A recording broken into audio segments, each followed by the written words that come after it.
അസ്മാഉല്ലാഹിൽ ഹുസ്ന, അല്ലാഹുവിൻ്റെ ഉത്കൃഷ്ട നാമങ്ങൾ. അഊദു ബില്ലാഹി മിനശ് ശൈത്വാനിർ റജീം. ബിസ്മില്ലാഹിർ റഹ്മാനിർ റഹീം. ദഖായിഖ് മഅല്ലാഹ്, ഏതാനും നിമിഷങ്ങൾ അള്ളാഹുവിൻ്റെ കൂടെ. സഹോദരങ്ങളെ, ഇന്ന് അൽ അസീസ്, അൽ ജബ്ബാർ എന്നീ തിരുനാമങ്ങളെ സംബന്ധിച്ച് സംസാരിക്കാനാണ് ഉദ്ദേശിക്കുന്നത്. നമുക്ക് കൂടുതൽ പഠിക്കാനും ചിന്തിക്കാനുള്ള തൗഫീഖ് എല്ലാവർക്കും അള്ളാഹു നൽകുമാറാകട്ടെ. അൽ അസീസ്, പ്രതാപശാലി, അജയ്യൻ, മറ്റുള്ളവരെ കീഴ്പ്പെടുത്തുന്നവനും അധീനപ്പെടുത്തുന്നവനും ആർക്കും വഴങ്ങേണ്ടാത്തവനും എല്ലാ കഴിവും യോഗ്യതയും ഉള്ളവനുമാണ് അൽ അസീസ്. പ്രതാപി, അജയ്യൻ എന്നെല്ലാം അർത്ഥം പറയാം. അപ്രകാരമുള്ള യോഗ്യതക്കും പ്രതാപത്തിനും ഇസ്സത്ത് എന്ന് പറയുന്നു. ഇസ്സത്ത് അള്ളാഹുവിന് മാത്രമാണുള്ളത്. ഈ ഇസ്സത്ത് പ്രദാനം ചെയ്യുന്നതും ചെയ്യാൻ കഴിയുന്നതും അള്ളാഹുവിന് മാത്രമാണ്. അതാണ് അള്ളാഹു പറയുന്നത്, മൻ കാന യുരീദുൽ ഇസ്സത ഫഇന്നൽ ഇസ്സത ലില്ലാഹി ജമീഅ. ആരെങ്കിലും പ്രതാപം ആഗ്രഹിക്കുന്നുവെങ്കിൽ പ്രതാപമെല്ലാം അള്ളാഹുവിന്റെ അധീനത്തിലാണ്. ബുഖാരി റിപ്പോർട്ട് ചെയ്യുന്ന ഒരു പ്രാർത്ഥനയിൽ ഇങ്ങനെ കാണാം, അഊദു ബിഇസ്സതിക ലാ ഇലാഹ ഇല്ലാ അൻത അല്ലദീ ലാ യമൂത് അൽ ജിന്നു വൽ ഇൻസു യമൂതൂൻ. നിന്റെ പ്രതാപം കൊണ്ട് ഞാൻ അഭയം തേടുന്നു, നീയല്ലാതെ മറ്റൊരു ആരാധ്യനുമില്ല, മരിക്കാത്തവനാണ് നീ, ജിന്നുകളും മനുഷ്യരും മരിക്കുന്നു.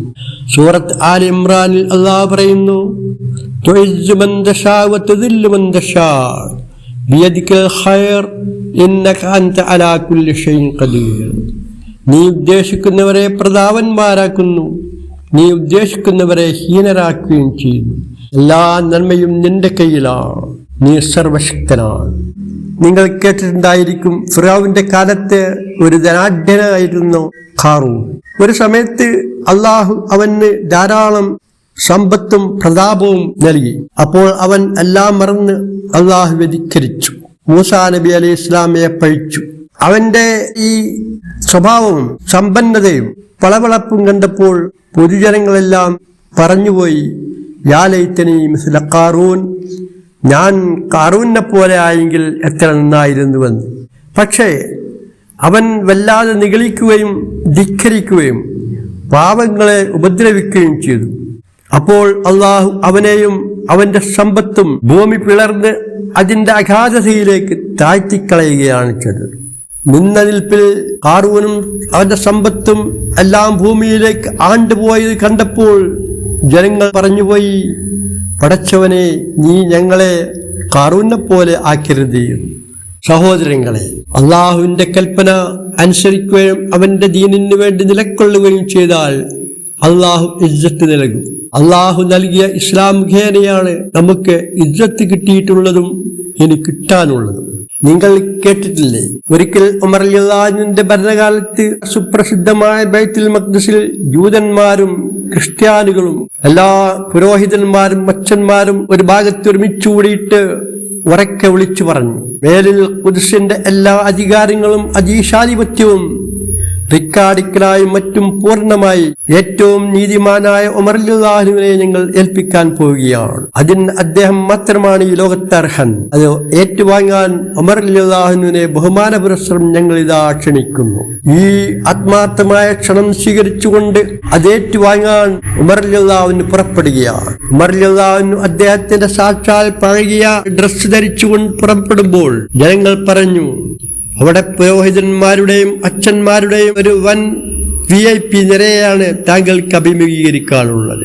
വർണ്ണശബളമായ ഡ്രസ്സുകൾ അണിഞ്ഞ് കാത്തിരിക്കുന്ന ഒരു വൻ സദസ്സിലേക്ക് താങ്കളുടെ പഴകി ദ്രവിക്കാരായ ഒരു ഡ്രസ് അണിഞ്ഞു പോകുന്നത് താങ്കളുടെ സ്റ്റാറ്റസിന് യോജിക്കാത്തതാണ്. താങ്കളുടെയും മുസ്ലിങ്ങളുടെയും ഇജ്ജത്തിന് കോട്ടം സംഭവിക്കുമെന്ന് ഞങ്ങൾ ഭയപ്പെടുന്നു. കേൾക്കേണ്ട താമസം ഉമർ റളിയല്ലാഹു അൻഹു ചോദിച്ചു, ആരാണ് നിങ്ങൾക്കിത് പറഞ്ഞു തന്നത്? ആരാണ് നിങ്ങളെ ഇത് പഠിപ്പിച്ചത്? ഒരു വസ്ത്രം മാറുമ്പോഴേക്ക് നഷ്ടപ്പെടുന്ന ഒന്നാണോ ഇസ്സത്ത്?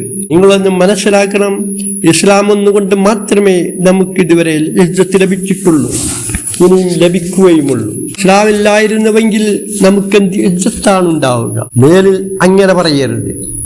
അവസാനം ഇസ്ലാമിൽ ഇസ്സത്തി എന്നതിനെ സംബന്ധിച്ച് വ്യക്തമായി മനസ്സിലാക്കി കൊടുത്തതിന് ശേഷം അദ്ദേഹത്തിന്റെ ഉട്ടുടുത്ത വസ്ത്രമണിഞ്ഞുകൊണ്ട് ഉമർ റളിയല്ലാഹു അൻഹു ബൈത്തുൽ മഖ്ദിസിലേക്ക് ചെല്ലുകയാണ്. അവിടെ ചെല്ലുമ്പോൾ അവിടുത്തെ ഗാംഭീര്യമുള്ള സദസ്സ് ഒന്നടങ്കം എഴുന്നേറ്റ് നിന്ന് ഉമർ റളിയല്ലാഹു അൻഹുവിനെ സ്വീകരിച്ചിരുത്തി. എല്ലാ അധികാരങ്ങളും റിക്കാർഡിക്കലായി തന്നെ നീതിയുടെ നിറക്കുടമായ ഉമർ റളിയല്ലാഹു അൻഹുവിനെ ഏൽപ്പിക്കുന്ന കാഴ്ച ലോകം മുഴുവൻ കൺകുളിർക്കെ കാണുകയും ചെയ്തു. സഹോദരങ്ങളെ, ഇതാണ് ഇസ്സത്ത്. അത് നേടിയെടുക്കാൻ ഉമർ റളിയല്ലാഹു അൻഹുവിനെ പോലെ മുസ്ലിം ലോകം യോഗ്യത ബാഹ്യമായ പ്രകടനങ്ങൾ കൊണ്ടോ പുറംപൂച്ചുകൾ കൊണ്ടോ നേടിയെടുക്കാനുള്ളതല്ല. അത് നിലനിൽക്കുകയുമില്ല. വിശുദ്ധ ഖുർആനിൽ 92 പ്രാവശ്യം ഈ തിരുനാമം വന്നിട്ടുണ്ട്. സഹോദരങ്ങളെ, അള്ളാഹു പറഞ്ഞില്ലേ, വലില്ലാഹി ഇസ്സത്തു വലിറസൂലിഹി വലിൽ മുഅ്മിനീൻ. അള്ളാഹുവിനും അവന്റെ റസൂലിനും സത്യവിശ്വാസികൾക്കുമാണ് പ്രതാപമുള്ളത്. എല്ലാ കാര്യങ്ങളും പരമേൽപ്പിക്കാനും കാത്തുരക്ഷിക്കാനും കഴിവുള്ള അള്ളാഹുവിൽ മാത്രം പരമേൽപ്പിച്ചുകൊണ്ട് ജീവിക്കുമ്പോഴാണ് നമുക്ക് മനോധൈര്യവും ഇസ്സത്തും ലഭിക്കുകയുള്ളൂ. അസീസ് എന്ന നാമം റഹീം, ഹക്കീം എന്ന പദത്തോട് ചേർന്ന് വിശുദ്ധ ഖുർആനിൽ പല പ്രാവശ്യം വന്നിട്ടുണ്ട്. അതിശക്തനും അജയ്യനും ചോദ്യം ചെയ്യപ്പെടാനാവാത്ത അധികാരത്തിന്റെ ഉടമയും എല്ലാമെല്ലാമാണെങ്കിലും തന്റെ സൃഷ്ടികളോട് വളരെ കരുണ കാണിക്കുന്നവനാണ് അള്ളാഹു. ശക്തിയും പ്രതാപവും നിറഞ്ഞു നിൽക്കുന്നവനാണെങ്കിലും വളരെ യുക്തിയോടുകൂടെ മാത്രമേ കാര്യങ്ങൾ അള്ളാഹു കൈകാര്യം ചെയ്യുകയുള്ളൂ. എടുത്തുചാട്ടം അവന്റെ സ്വഭാവമല്ല. അവധാനതയോടുകൂടി യുക്തിനിർഭരമായ ഒരു സമീപനം മാത്രമേ അവൻ സ്വീകരിക്കുകയുള്ളൂ. അതാണ് അസീസ് എന്ന നാമത്തോട് ഹക്കീം എന്ന നാമവും കൂടിച്ചേർത്ത് പറഞ്ഞിട്ടുള്ളത്. സഹോദരങ്ങളെ, ബുദ്ധിമാനായ മനുഷ്യൻ അള്ളാഹുവിന്റെ മഹത്തായ ഈ ഗുണം കണ്ടുപഠിക്കുകയും കാരുണ്യവും യുക്തിബോധവും സ്വായത്തമാക്കാൻ പരിശ്രമിക്കുകയും ചെയ്യണം. മറ്റൊരു രൂപത്തിൽ പറഞ്ഞാൽ മനുഷ്യരിൽ വിട്ടുവീഴ്ച ചെയ്യുന്നവർക്കാണ് അള്ളാഹു ഇസ്സത്ത് നൽകുന്നത്. നബി സല്ലല്ലാഹു അലൈഹി വസല്ലം പറയുന്നു, മാ നഖസത് സദഖത്തും മിൻ മാലിൻ വമാ സാദല്ലാഹു അബ്ദൻ ബിഅഫ്വിൻ ഇല്ലാ ഇസ്സ വമാ തവാളഅ ലില്ലാഹി ഇല്ലാ റഫഅഹുല്ലാഹ്. മുസ്ലിം. ഒരു ധർമ്മവും ധനം കുറച്ചിട്ടില്ല. ഒരു വിട്ടുവീഴ്ച ചെയ്യുന്നവനും അള്ളാഹു ഇസ്സത്ത് വർദ്ധിപ്പിക്കാതിരുന്നിട്ടില്ല. അള്ളാഹുവിന്റെ മുമ്പിൽ വിനയം കാണിക്കുന്ന ഒരാളെയും അള്ളാഹു ഉയർത്താതിരുന്നിട്ടില്ല.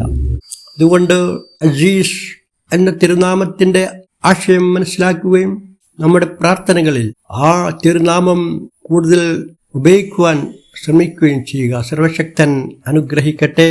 വാഖിറു ദഅ്വാനാ അനിൽ ഹംദുലില്ലാഹി.